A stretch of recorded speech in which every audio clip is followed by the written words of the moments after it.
안녕하세요. 33살 결혼 6개월 차 배우 방범입니다. 임신은 8개월 차인 31살 이승현입니다.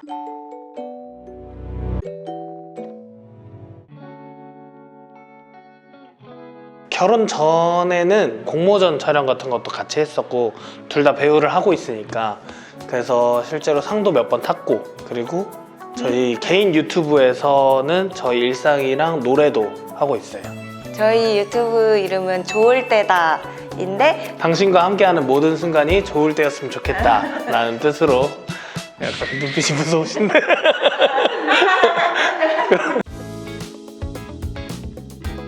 저는 지금 일단 집에 강아지로 여자아이들이 있는데 그리고 이 뱃속에 있는 아이도 딸이에요. 그러다 보니까 지금 사실상 오빠만 남자고 저희 다 여자인 가족이 됐는데 이제 임신을 하고 입덧도 하고 배도 무거워지고 하다 보니까 둘째를 가질 엄두가 전혀 나지 않는 거예요. 그래서 약간 사람 아이로는 첫째이자 마지막이 되지 않을까 하는. 결혼을 약속하고 꿈꿔왔던 가족상은 짱구네 가족이었어요. 강아지의 내 가족의 약간 그렇게 화목한 약간 서로 장난도 치고 약간 그런 가족상을 원했는데 너무 입덧도 심하고 그때 당시에 카페에서 되게 잘 일하고 있었는데 커피 냄새에 입덧이 너무 심하게 온 거예요. 그래 그러면 우리 한 명만 낳아서 행복하게 키우자라고 했었어요.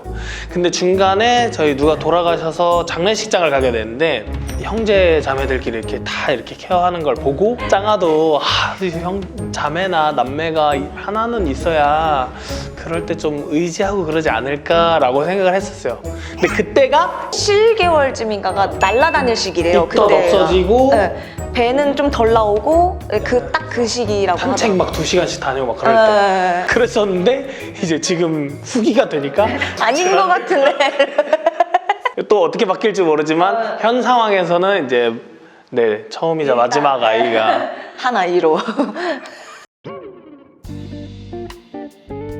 일단 되게 사소한 걸 못하는 게 조금 그래요. 그러니까 뭘 집는 것도 그냥 쉽게 싹 집었던 거를 못하니까 거기에 대한 결핍이 너무 심한 거예요. 그런 것도 그렇고 엎드리지 못하는 거랑 자세 같은 게 힘들고 이런 사소한 거에서 오는 불편함? 저희도 그렇고 특히나 남자들은 임신에 대한 정보가 거의 없잖아요. 이런 말 하면 좀 그렇긴 하지만 그냥 배에 나와서 너무 힘들겠다, 입덧이 너무 힘들겠다 이렇게 막연하게만 생각을 딱 갖고 있었어요. 근데 병원을 제가 한 번 빼고는 계속 같이 갔거든요. 근데 설명을 다 들으면 이제 호르몬이 뒤집히니까 먹고 싶던 걸 못 먹고 안 먹고 싶던 걸 먹게 되고 관절 안 좋아지고 족저근막염이 생기고 그런 것들 하나하나 다 따지니까 그냥 갑자기 병이 이렇게 온 느낌? 그래서 확실히 가까이 붙어 있으니까 너무 힘든 거라는 걸 알게 돼서 그렇게 됐죠. 그냥 저는 일단 딸이니까 그러니까 요즘 세상이 너무 무섭잖아요. 그래서 자기 몸도 소중하게 생각을 했으면 좋겠고 뭐든 조심했으면 좋겠고 조금 더 현명했으면 좋겠고 그런 것들 그냥 살아가면서 어떤 문제에 쉽게 노출되지 않게 그러니까 다른 전 공부를 엄청 잘해야 된다 뭐 똑똑해야 된다 그런 거 하나도 없어요. 그냥 본인이 하고 싶은 거를 그냥 하고 대신 하고 싶은 게 없는 건 좀 싫을 것 같아요.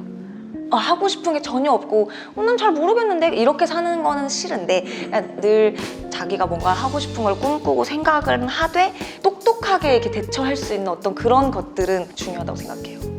아무래도 이제 둘 다 배우고 저희 자체가 이상적인 것보다는 꿈을 쫓는 사람들이다 보니 자식도 그랬으면 좋겠다는 생각을 가지고는 있고 몇 번 얘기했었는데 저희는 지식보다는 지혜로웠으면 좋겠어요. 그리고 자기 자신을 소중하게 생각하는 아이였으면 좋겠어요. 그게 제일 커요.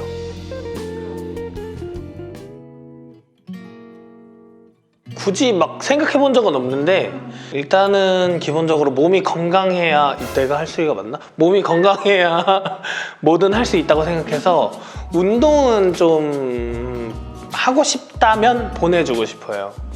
그리고 대체적으로 저거 해보고 싶어 라고 하면은 보내주고 싶은 게 그런 마음이 있죠.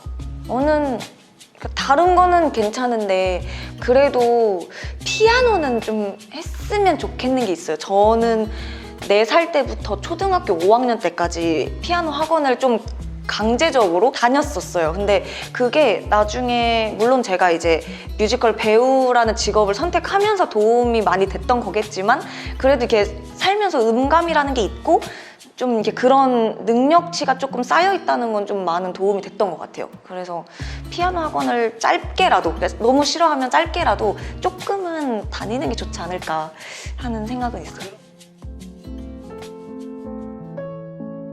저는 엄마한테 그러니까 엄마가 너무 저한테 준 거는 참 많은 건 사실이지만 엄마한테 그만큼 내가 보답을 하고 있나? 라고 생각을 하면 그렇진 않은 것 같단 말이에요. 턱없이 부족하죠. 근데 그래도 많이 노력을 하고 있어요. 그러니까 임신을 하고 보니까 엄마가 조금 더 달리 보이는 게 확실히 있더라고요. 그러니까 엄마가 정말 대단했구나. 혹은 진짜 힘든 건데 굳이 엄마가 꼭 할 필요는 없었던 건데도 나를 위해 했던 게 있구나라는 걸 많이 알았단 말이에요. 그러다 보니까 그냥 지금이라도 잘하자라는 생각이 좀 있는데 이게 제 딸도 조금 감사한 만큼은 좀 알았으면 좋겠는 그런 건 좀 있는 것 같아요. 사랑을 준다는 거는 제 기준에서는 뭔가를 주면 주는 기쁨을 느끼는 것도 전 사랑이라고 생각하거든요. 아기가 태어났을 때 아기한테 뭔가를 막 사주는 게 내가 이걸 사줬으니까 너가 뭔가를 줘 이게 아니라 뭔가를 줬을 때 아기가 웃는 것만 봐도 너무 사랑스럽고 이쁘잖아요. 그러니까 그런 게 사랑이지 주고받는 게 사랑이라고 생각하진 않아요. 근데 저희는 이제 돌봄에서 벗어날 나이가 됐고 어머님도 돌봐야 되는 임무에서 벗어날 나이가 됐으니까 이제는 반대도 될 수 있다고 생각을 해요. 그걸 깨닫고 그 나이가 되면 당연히 아무리 드려도 그때 받은 것만큼은 모자라겠지만 그런 건 알았으면 좋겠어요. 서로 그런 거.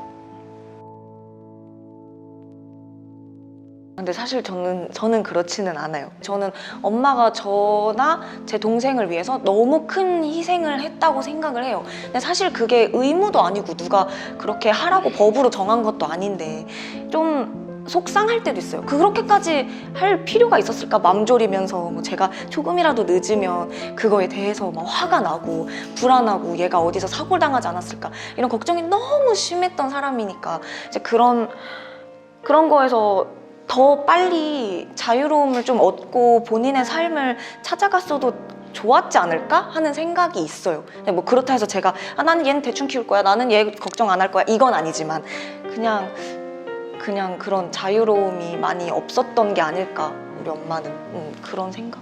희생이 당연한 건 아닌데 그 희생이라는 말을 너무 거창하게 생각하지 않으면 저는 당연한 거라고 생각해요. 이미 품고 있는 것 자체도 희생이고 그 아이를 위해서 우리가 잠시 배우의 꿈을 내려놓은 것 또한 희생이고 그러니까 희생은 어쩔 수 없이 필요해.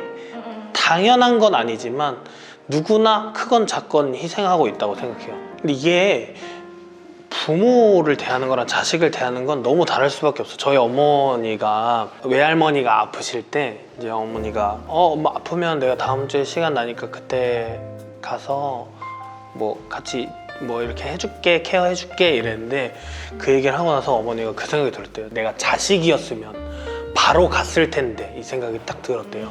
근데 그 얘기가 제가 기억에 너무 남는 거예요. 나도 이제 아기가 나오면 그렇게 될 텐데 그래도 되나? 이런 생각이 들면서 이게 참 관계라는 게 좀 신기하기도 하고 그 어쩔 수 없는 것 같기도 하고 그런 것 같아요. 효도합시다.